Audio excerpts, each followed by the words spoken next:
নমস্কাৰ আপোনালোক সকলোকে পুনৰবাৰ আপোন নিউজৰ অন্য এটা ভিডিঅ' লৈ স্বাগতম জনাইছো। আপোনালোকৰ বাৰু বেংকৰ একাউণ্ট আছে নে নাই কমেন্ট সেকশনত লিখি যাবচোন।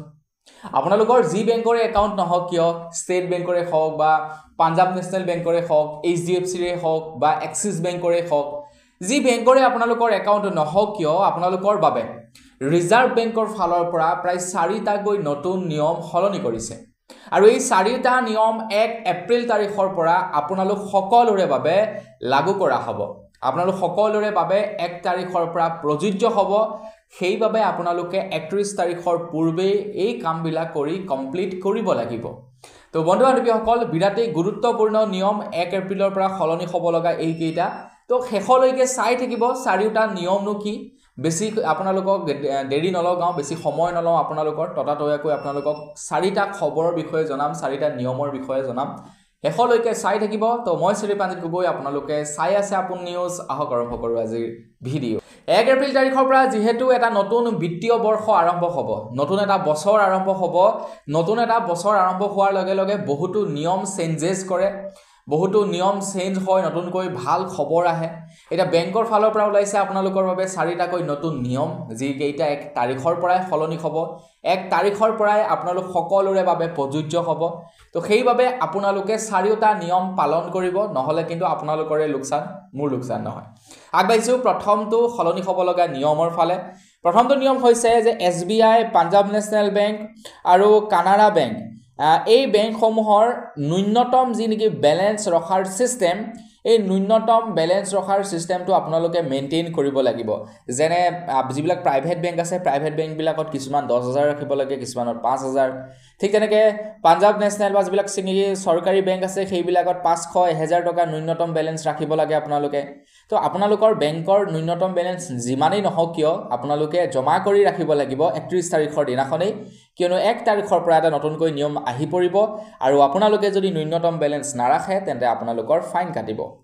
দ্বিতীয়টো হৈছে বহু ৰাজহুৱা খণ্ডৰ বেংকে ছেভিংছ একাউণ্ট আৰু FDৰ সুতৰ হাৰ কমাই দিব বা বঢ়াব, সলনি কৰিব বুলি জনাইছে। তো আপোনালোকে আপোনালোকৰ বেংকত গৈ জানি ল'ব যে আপোনালোকৰ বেংকত কিমান কমাইছে নে কিমান বঢ়াইছে, সেই সম্পৰ্কে আপোনালোকে জানি ল'ব। বহু বেংকে পজিটিভ পে' ছিষ্টেম প্ৰৱৰ্তন কৰিব বুলি জনাইছে। আপোনালোকে যদি কোনো এজন ব্যক্তিক এখন চেক প্ৰদান কৰে পইচাৰ লেনদেন কৰোঁতে, তো আপোনালোকে সেই চেকখন ভেৰিফাই কৰিব লাগিব, তেতিয়াহে আপোনালোকৰ একাউণ্টৰ পৰা পইচা কাটিব। নহ'লে আপোনালোকৰ লগত আপোনাৰ যিজন ব্যক্তিক চেকখন দিব তেখেতৰ সৈতে আপোনাৰ ৰিলেশ্যন বেয়া হোৱাৰো সম্ভাৱনা আছে, যদিহে আপোনালোকে চেকখন ভেৰিফাই নকৰে। 5,000 টকাতকৈ অধিক যদি চেক আপোনালোকে দিয়ে, তেনে ক্ষেত্ৰত আপোনালোকে ভেৰিফাই কৰিব লাগিব বুলি জনাইছে। 4 নম্বৰটো নিয়মৰ কথা কৈছে যে একাংশ বেংকে অহা মাহৰ পৰা কাৰ্যকৰী হ'বলগীয়া ATMৰ পৰা ধন উলিওৱাৰ ক্ষেত্ৰত তেওঁলোকে নিয়ম চেঞ্জেছ কৰিব বুলি জনাইছে। তো সেই নিয়ম অনুসৰি এতিয়াৰে পৰা যদি 20ৰ পৰা 25 টকা অতিৰিক্ত পইচা কাটিব বুলি জনাইছে। এতিয়া কোনটো বেংকে কেইবাৰ আপোনালোকক লিমিট দিয়ে সেইটো 1 তাৰিখৰ পৰা গম পোৱা যাব। আমি কি হয়, আমাৰ যেনিবা নিজা বেংক, ধৰি লওক আমাৰ ষ্টেট বেংকত একাউণ্ট আছে, আমি ষ্টেট বেংকৰ ATMৰ পৰা যিমান মন যায় সিমান পইচা উলিয়াব পাৰোঁ। কিন্তু আমি ষ্টেট বেংকৰ পৰিৱৰ্তে যদি পাঞ্জাব নেশ্যনেল বেংকৰ পৰা পইচা উলিয়াওঁ ATMৰ পৰা, বা ধৰি লওক আমি HDFC এটা ATMৰ পৰা পইচা উলিয়ালোঁ, তেতিয়া কি হয়, এটা লিমিটেশ্যন থাকে। আগতে আছিলে মাহেকত কেৱল 3 বাৰহে আপোনালোকে বেলেগ বেংকৰ পৰা পইচা উইথড্ৰ কৰিব পাৰিব বিনামূলীয়াকৈ। যদি আপোনালোকে 3 বাৰতকৈ বেছি উইথড্ৰ কৰি দিয়ে বেলেগ ATMৰ পৰা, তেতিয়া এবাৰত 20ৰ পৰা 25 টকা আপোনালোকৰ ফাইন কাটে। কিন্তু এতিয়া সলনি কৰিব সেই নিয়মটো। এতিয়া হয়তো 3 বাৰৰ পৰিৱৰ্তে বৃদ্ধিও কৰিব পাৰে, নতুবা 3 বাৰতকৈ কমায়ো দিব পাৰে বুলি জনাইছে।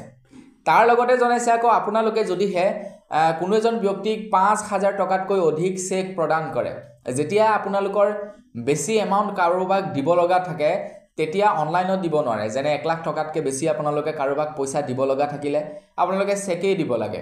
তাৰ বাহিৰে বেলেগ অপশ্যন নাথাকে যেহেতু 1 লাখ টকাতকৈ বেছি আপোনালোকে UPI ট্ৰানজেকশ্যন কৰিব নোৱাৰে তো তেনে ক্ষেত্ৰত আপোনালোকে এতিয়াৰ পৰা 5000 টকাতকৈ বেছি চেক প্ৰদান কৰিলে আপোনালোকে সেই চেকখন ভেৰিফাই কৰিব লাগিব বেংকত গৈ যদি ভেৰিফাই নকৰে যিজনক আপুনি দিলে চেকখন তেখেতে পইচা উইথড্ৰ কৰিব নোৱাৰিব তো তেনে ক্ষেত্ৰত আপোনাৰ সৈতে যিজন ব্যক্তিৰ লেনা দেনা থাকে তো তেখেতৰ সৈতে আপোনাৰ সম্পৰ্ক বেয়া হোৱাৰ চান্সেছ আহিব পাৰে তো সেইবাবে মন কৰিব 1 তাৰিখৰ পৰা আপোনালোকে 5000 টকাতকৈ বেছি চেক দিলে গৈ পিনে ভেৰিফাই কৰি দিব আপোনালোকে আপোনালোকৰ মোবাইল এপ্লিকেশ্যনতো ভেৰিফাই কৰিব পাৰিব তো তেনেকুৱা ধৰণৰ সিস্টেম আহিব বুলি কৈছে তাৰ লগতে কৈছে আকৌ ন্যূনতম বেলেন্স জমা কৰাৰ যি নেকি পদ্ধতি প্ৰত্যেকটো বেংকতে ন্যূনতম বেলেন্স ৰাখি বেলেগ বেলেগ আপোনাৰ ষ্টেট বেংকত 1000 টকা পাঞ্জাব নেশ্যনেল বেংকত আপোনাৰ 500 টকা তেনেকুৱা প্ৰত্যেকটো বেংকতে ন্যূনতম ৰাখি জমা কৰাটো অলপমান বেলেগ বেলেগ ঠিক তেনেকৈ HDFC বেংকত আপোনাৰ বেলেগ বেলেগ HDFC বেংকৰ কিছুমানৰ 5000 কিছুমানৰ 10000 কিছুমানৰ 20000 কিছুমানৰ 30000